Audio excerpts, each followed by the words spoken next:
Malam itu, Jakarta gelap dan tegang. 6 jenderal angkatan darat diculik dari rumah mereka, diseret ke lubang buaya, dan dibunuh dengan cara yang kejam.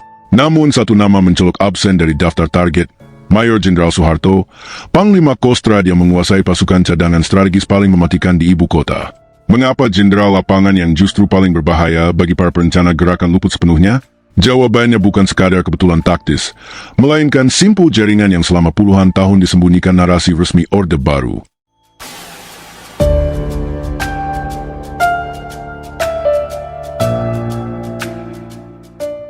Loyalis Soekarno atau penjaga rahasia?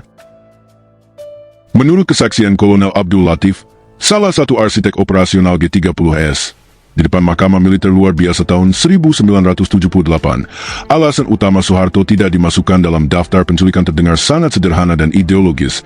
Kami anggap Jenderal Soeharto loyalis Bung Karno, maka tidak kami jadikan sasaran. Soeharto juga tidak termasuk dalam Dewan Jenderal, yang dituduh merencanakan kudeta terhadap Presiden Soekarno pada 5 Oktober 1965. Pernyataan itu terdengar masuk akal di permukaan, sebuah keputusan taktis yang rasional di tengah kekacauan politik saat itu. Tapi semakin kita telusuri melalui pledoi Latif, catatan sejarah, dan kesaksian silang, semakin banyak retakan yang muncul, mengubah pertanyaan dari mengapa selamat menjadi sejauh mana ia terlibat dalam permainan yang lebih besar. Latif bukanlah orang asing bagi Soeharto. Hubungan mereka terjalin sejak masa revolusi. Keduanya bertempur bersama dalam serangan umum 1 Maret 1949 di Yogyakarta, di mana Latif mendapat perintah langsung dari Soeharto untuk menyerang kawasan Malioboro. Mereka juga beroperasi bersama dalam penumpasan pemberontakan Andi Aziz di Makassar tahun 1950. Nomor registrasi pokok NRP mereka bahkan berurutan Latif 10.685, menandakan kedekatan generasi dan karir di divisi Diponegoro. Begitu pula dengan Letko Untung, komandan pasukan Cakrabirawa yang memimpin langsung operasi penculikan. Untung adalah protege Soeharto yang pernah bertugas di bawahnya di Korem Solo. Ia ikut dalam operasi Trikora di Irian Barat di bawah komando Soeharto, dan bahkan Soeharto diundang ke pesta pernikahannya bersama istrinya. Menurut kesaksian Latif dan Subandrio, Untung juga sempat pamit atau melapor sebelum aksi. Kedekatan ini jauh melampaui ikatan sosial biasa antar perwira. Ini adalah jaringan patronase militer yang kuat, di mana Soeharto berperan sebagai mentor dan panglima bagi keduanya. Latif sendiri mengaku pernah diminta bantuan khusus oleh Soeharto 2 kali, sekali saat memimpin Resimen 14 di Salatiga, dan sekali lagi saat persiapan Trikora sebagai komandan Brigade Para. Yang paling mencurigakan adalah serangkaian pertemuan langsung menjelang operasi. Latif mengaku telah menemui Soeharto 2 kali sebelum malam 30 September 1965. Pertemuan pertama membahas isu Dewan Jenderal yang sedang beredar luas di kalangan perwira. Pertemuan krusial kedua terjadi pada malam 30 September di RSPAD, Rumah Sakit Pusat Angkatan Darat, saat Soeharto menunggui anak bungsunya, Tommy, yang tersiram sup panas. Menurut versi Latif dalam pledoinya yang kemudian dibukukan sebagai Soeharto terlibat G30S, ia secara terbuka melaporkan rencana penjemputan para jenderal ke hadapan Presiden. Reaksi Soeharto, diam total. Tidak ada perintah untuk mencegah, tidak ada laporan mendadak ke atasan, atau mobilisasi pasukan Kostrad yang berada di bawah komandonya. Latif menafsirkan sikap diam itu sebagai bantuan moral yang memberi lampu hijau secara implisit. Soeharto sendiri mengakui pertemuan itu dalam autobiografinya, Pikiran, Ucapan dan Tindakan Saya, 1989, meski versinya berbeda-beda. Dalam satu wawancara dengan Arnold Brackmann, ia mengklaim Latif hanya mengecek keadaannya. Dalam wawancara dengan Der Spiegel tahun 1970, ia mengubah cerita menjadi Latif datang untuk membunuhnya tapi kehilangan nyali. Kontradiksi ini, seperti dicatat sejarawan Benedict Anderson, justru memperkuat kecurigaan. Apakah ini sekadar kelalaian seorang panglima yang sedang khawatir dengan anaknya, atau kalkulasi dingin dari seorang jenderal yang melihat peluang emas di tengah krisis? Soeharto, sebagai Panglima Kostrad, mengendalikan pasukan cadangan strategis yang paling siap tempur di Jakarta. Markasnya tidak disentuh sama sekali oleh pasukan G30S, sementara gedung RRI dan Telekom diduduki. Pagi harinya, ia dengan cepat mengambil alih komando Angkatan Darat. Pertanyaan ini bukan sekadar spekulasi konspirasi. Pledoi Latif yang tebal, disusun selama berbulan-bulan di penjara, secara eksplisit menuduh Soeharto mengetahui dan membiarkan, bahkan memanfaatkan gerakan tersebut demi ambisi politiknya. Latif meminta Soeharto dipanggil sebagai saksi, tapi permintaan itu ditolak mentah-mentah. Ia kemudian dihukum seumur hidup, sementara narasi resmi Orde Baru membukukan segala pertanyaan kritis. Kedekatan personal, pertemuan rahasia, sikap pasif yang strategis, dan keuntungan politik yang luar biasa bagi Soeharto membentuk pola yang terlalu rapi untuk disebut kebetulan semata. Apakah ia loyalis Soekarno Tulen, atau penjaga rahasia yang menunggu momen tepat untuk merebut panggung sejarah? Jawaban yang jujur mungkin terletak di antara keduanya, sebuah ambiguitas yang sengaja dijaga untuk melanggengkan kekuasaan. Peta jaringan bayangan dan konflik internal militer. Peristiwa G30S bukanlah kudeta komunis murni yang digambarkan propaganda Orde Baru selama 32 tahun, melalui film wajib pengkhianatan G30S PKI. Realitasnya jauh lebih rumit. Sebuah simpul persaingan faksi di dalam tubuh Angkatan Darat yang telah lama mendidih, ditambah paranoia kolektif terhadap isu Dewan Jenderal, Council of Generals, yang dituduh merencanakan kudeta terhadap Presiden Soekarno pada 5 Oktober 1965, bertepatan dengan Hari Angkatan Bersenjata. Ketegangan internal ini mencakup ketidakpuasan terhadap kepemimpinan Jenderal Ahmad Yani, yang dianggap terlalu dekat dengan Soekarno dan gagal mengendalikan radikalisasi PKI, serta persaingan antar divisi dan generasi perwira. Faksi kiri di kalangan menengah, termasuk yang berhubungan dengan Untung dan Latif, merasa terancam oleh faksi senior yang lebih kanan dan pro-barat. Rumor Dewan Jenderal, yang diduga didukung CIA, menyebar luas meski bukti konkretnya tipis, menciptakan iklim saling curiga yang sempurna untuk dimanfaatkan. Di tengah kekacauan ini, Mayor Jenderal Soeharto berdiri sebagai figur yang paling strategis. Sebagai Panglima Kostrad, Komando Cadangan Strategis Angkatan Darat, ia mengendalikan pasukan cadangan paling mobile dan mematikan di Jakarta, kekuatan yang bisa merebut ibu kota dalam hitungan jam. Markas Kostrad yang terletak di sisi timur lapangan Merdeka tidak disentuh sama sekali oleh pasukan G30S. Sementara itu, para konspirator justru menduduki gedung RRI dan pusat telekomunikasi, tapi gagal mengamankan area vital di sekitar Kostrad. Pola ini terlalu rapi untuk disebut kebetulan taktis semata.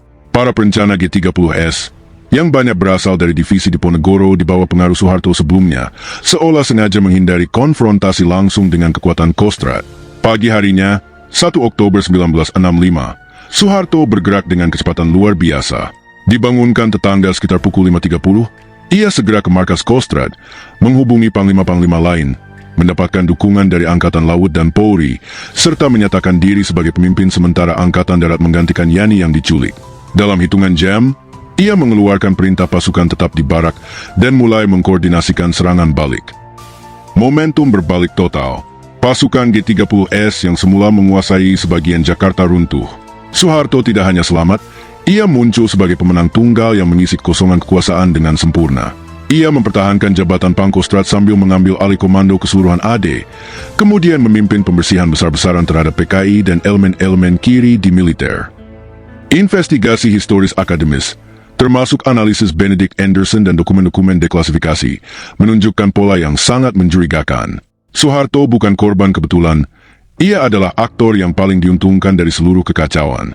Narasi resmi Orde Baru kemudian menyederhanakan segalanya, PKI sebagai dalang tunggal dan kambing hitam, militer sebagai penyelamat bangsa. Narasi ini membenarkan pembantaian massal yang diperkirakan menewaskan antara 500.000 hingga lebih dari 1 juta orang di seluruh Indonesia, terutama di Jawa dan Bali, melalui koordinasi militer dengan kelompok sipil anti-komunis. Pertanyaan mendasar tentang peran aktor militer internal, termasuk kemungkinan pengetahuan awal, manipulasi, atau bahkan agen provokateur di dalam G30S, hampir tidak pernah disentuh secara mendalam selama era Orde Baru. Sejarah dibukukan melalui pendidikan, film propaganda, dan sensor ketat. Padahal, fakta bahwa banyak tokoh kunci G30S adalah mantan anak buah atau kenalan dekat Soeharto, ditambah sikap pasifnya terhadap informasi yang diterima malam sebelumnya, membuka ruang interpretasi yang jauh lebih gelap. Apakah G30S dimanfaatkan sebagai pintu gerbang bagi ambisi kekuasaan jangka panjang? Peta jaringan bayangan ini mengungkap bahwa tragedi 1965 bukanlah pertarungan ideologi hitam putih antara komunis dan nasionalis, melainkan permainan kekuasaan di dalam militer yang berakhir dengan kemenangan mutlak satu faksi, faksi Soeharto. Transisi yang mulus ini membuka era 32 tahun otoritarianisme yang membentuk Indonesia modern, sekaligus meninggalkan luka sejarah yang belum sepenuhnya disembuhkan hingga kini. Argumentasi yang mengguncang narasi resmi. Jika gerakan 30 September, G30S, Benar-benar operasi murni PKI untuk melindungi Presiden Soekarno dari kudeta Dewan Jenderal. Mengapa tokoh-tokoh kunci seperti Leko Untung dan Kolonel Abdul Latif, keduanya memiliki hubungan patronase yang sangat dekat dengan Soeharto, justru memilih tidak menyentuhnya sama sekali? Mengapa informasi krusial tentang rencana penculikan diberikan secara terbuka kepada Soeharto tanpa konsekuensi apapun? Dan yang paling membingungkan, mengapa Soeharto, yang kemudian memimpin pembersihan besar-besaran terhadap PKI dan segala yang berbau kiri, tidak melaporkan ancaman yang sudah diketahuinya sejak malam sebelumnya? Pertanyaan-pertanyaan ini bukan sekadar celah kecil dalam narasi resmi, melainkan retakan yang mengancam runtuhnya fondasi seluruh bangunan sejarah Orde Baru. Narasi itu menyederhanakan segalanya menjadi pertarungan hitam putih. PKI sebagai dalang tunggal yang kejam, militer sebagai penyelamat bangsa, dan Soeharto sebagai pahlawan yang muncul tepat waktu. Padahal, fakta historis menunjukkan pola yang jauh lebih rumit dan menguntungkan satu pihak secara mencolok. Pledu Latif, tuduhan langsung dari dalam penjara. Dalam pledoinya yang dibacakan di Mahkamah Militer Luar Biasa tahun 1978, Kolonel Abdul Latif secara eksplisit menuduh Soeharto mengetahui, membiarkan, dan bahkan memanfaatkan G30S demi kepentingan politik pribadinya. Latif mengungkapkan dua pertemuan langsung dengan Soeharto menjelang operasi, satu untuk membahas rumor Dewan Jenderal, dan yang kedua pada malam 30 September di RSPAD, di mana ia terbuka melaporkan rencana penjemputan para jenderal. Reaksi Soeharto, diam 1000 bahasa. Tidak ada mobilisasi pasukan, tidak ada peringatan ke atasan. Latif menafsirkan sikap itu sebagai bantuan moral yang memberi lampu hijau implisit. Latif bahkan meminta Soeharto dipanggil sebagai saksi kunci di persidangannya, permintaan yang ditolak mentah-mentah. Ia kemudian dihukum seumur hidup, sementara pledenya disimpan rapat selama puluhan tahun baru kemudian dibukukan sebagai Pledu Kolonel Al-Latif, Soeharto terlibat G30S. Dalam dokumen itu, Latif menyatakan bahwa aneh sekali, kalau semua itu terjadi di suatu cerita detektif, segala tanda akan menuju kepada dia, Soeharto. Pola yang terlalu rapi untuk kebetulan. Analisis akademis, termasuk karya sejarawan Benedict Anderson, memperkuat kecurigaan ini. Hampir semua tokoh militer kunci G30S, Untung, Latif, Suparjo, dan beberapa perwira dari divisi Diponegoro adalah mantan anak buah atau kenalan dekat Soeharto. Mereka pernah bertugas di bawah komandonya, menghadiri acara keluarga bersama, dan memiliki ikatan patronase yang kuat. Ketika pasukan penculik bertanya mengapa Soeharto tidak masuk daftar target, jawabannya singkat, karena ia salah satu dari kita.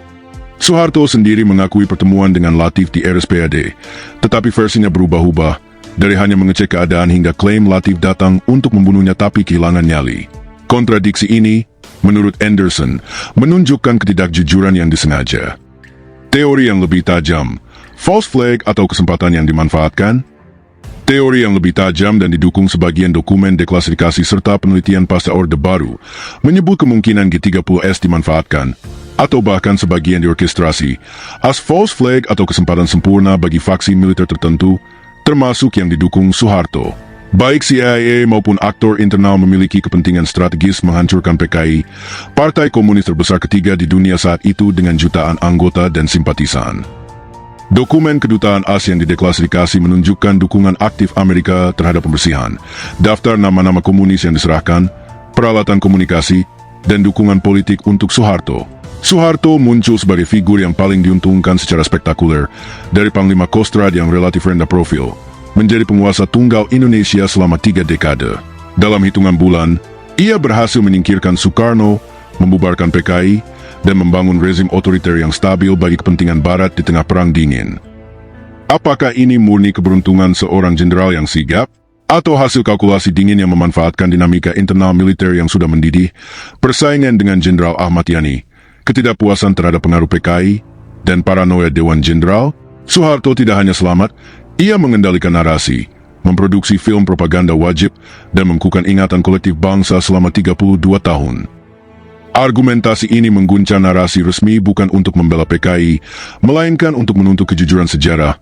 Tragedi 1965 bukanlah pertarungan ideologi semata, melainkan permainan kekuasaan yang rumit di dalam tubuh militer dan pengaruh asing. Dengan menjadikan PKI sebagai kambing hitam tunggal, rezim Soeharto membenarkan pembantaian massal terbesar di abad ke-20 setelah Holocaust dan pembunuhan massal di Kamboja. Perkiraan korban antara 500.000 hingga lebih dari 1 juta jiwa. Mempertanyakan peran Soeharto bukan pengkhianatan terhadap bangsa, melainkan langkah pembebasan dari narasi yang sengaja dibangun untuk melanggengkan kekuasaan dan menyembunyikan luka mendalam yang hingga kini belum sepenuhnya sembuh. Mengapa ini masih relevan hari ini? Pengecualian Soeharto dari daftar target bukan hanya anomali taktis. Ia adalah celah yang membongkar fondasi narasi tunggal negara tentang tragedi 1965. Selama Orde Baru, film pengkhianatan G30S PKI diputar wajib setiap tahun untuk mengukuhkan ingatan kolektif. PKI jahat, militer pahlawan, Soeharto penyelamat. Realitas yang lebih gelap, jaringan patronase, ambisi kekuasaan, dan pengorbanan massal dihapus dari buku pelajaran.